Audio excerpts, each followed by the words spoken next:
Newzroom Afrika's Zola Sholwana is covering this story for us and joins us now from Pretoria. Zola, good to catch up with you this afternoon. What is the latest on the ground?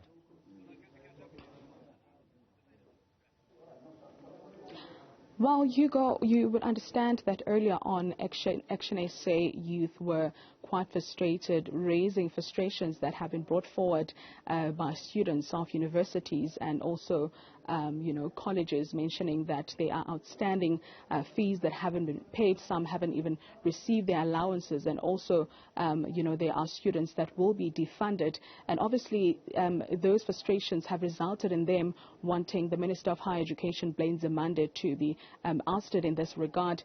But during this briefing, he has addressed those issues and said that the fund is working very hard to address those issues, and also spoke about the issue of communication that has been an issue for quite some time, and has been raised by Nsfas beneficiaries, saying that, Nsfas has to do better when it comes to communication.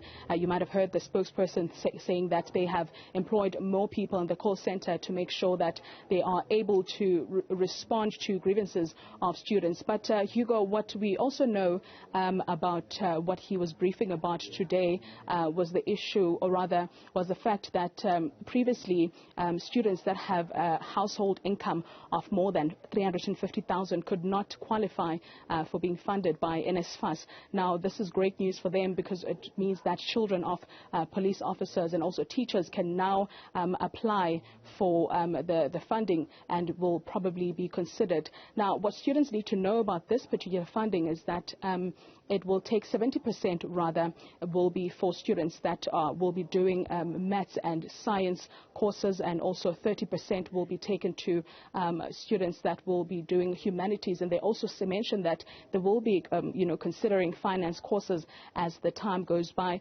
The minister also mentioned that if a student manages to finish in record time, then that means 50% of the money, which is a loan in this regard, will be converted to a bursary. So what is different about this particular, this funding, is that this one is regarded as a loan, and that students will be required to sign before being granted this particular loan, which is obviously different from the other funding of other students that which their households earn less than 350,000 rand.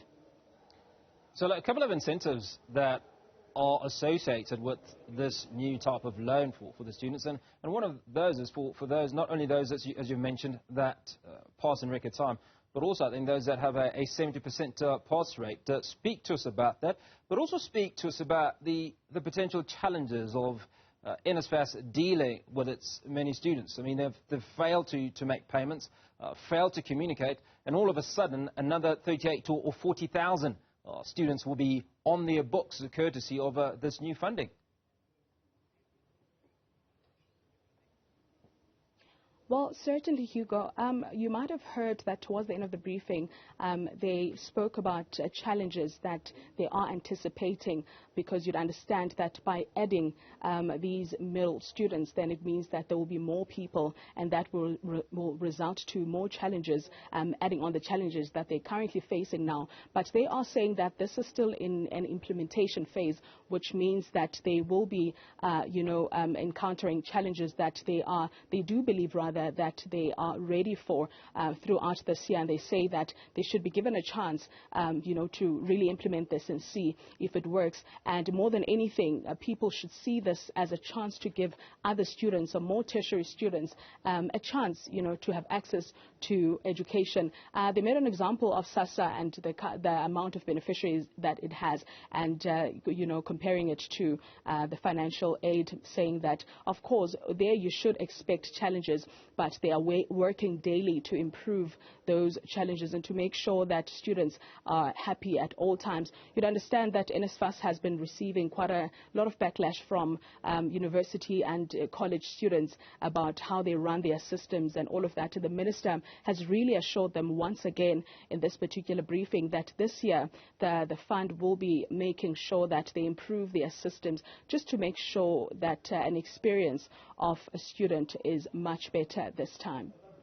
Zola, did the minister at all react to the students that are protesting, not the students, but the Action SA youth who are protesting out the GCIS. I'm sure he would have witnessed those as he arrived earlier this morning.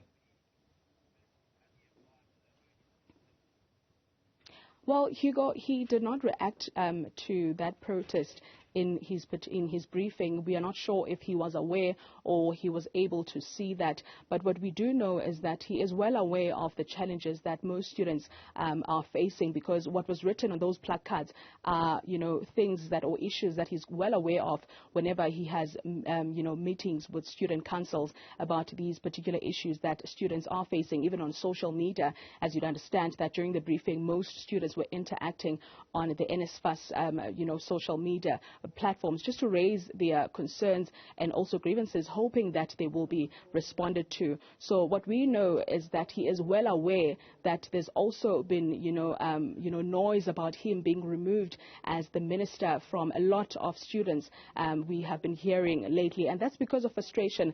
Most students basically saying that he is not doing what he is meant to be doing as a minister, and basically saying that he should actually be removed from the seat so that someone does, better. And you might know, Hugo, that most students, or rather a number of students, have also been defunded in different institutions across the country. And most of them have been asking about the criteria that Nsfas has been looking at to defund those students. As a result, they are in a position of confusion, as they've been saying that they've been communicating with the fund, and there hasn't really been a response or a solid response as to why they are being defunded.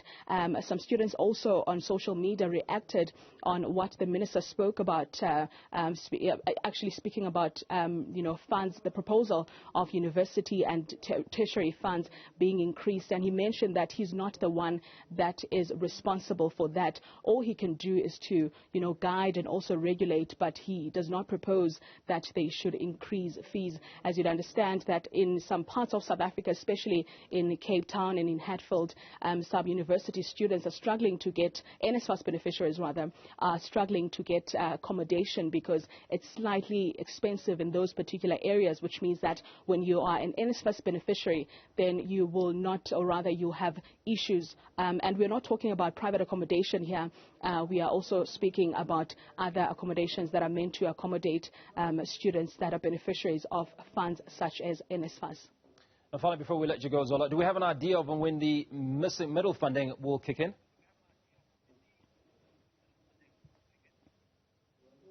Well, we were told that it's expected to be rolled out this year.